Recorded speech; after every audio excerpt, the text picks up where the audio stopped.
Dans le but d'intensifier le combat contre la corruption et de réduire son impact négatif dans la société, la Haute Autorité de lutte contre la corruption, HALC en sigle, met les bouchées doubles. Plusieurs stratégies ont été mises en œuvre pour limiter l'avancée de ce mal qui gangrène différents domaines, entre autres l'éducation, la santé et le système judiciaire. Un combat dont son président, Emmanuel Olita Ondongo, a donné les axes ce 10 juillet 2025 dans une allocution faite à Brazzaville.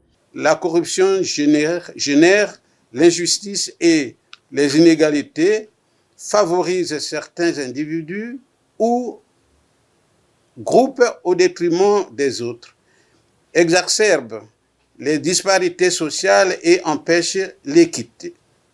La sensibilisation et la prévention, action d'éveil et de veille, méritent d'être intensifiées. Ces différentes stratégies ont notamment pour cheval de bataille la reconnaissance du respect de la dignité de chaque humain et son intégrité comme moteur fondamental de la promotion des droits de l'homme et de la lutte contre la corruption. Cette volonté s'arrime à la vision du Conseil consultatif de l'Union africaine contre la corruption, qui célèbre par ailleurs la 9e édition de la Journée africaine contre la corruption le 11 juillet 2025, sous le thème « Promouvoir la dignité humaine dans la lutte contre la corruption ».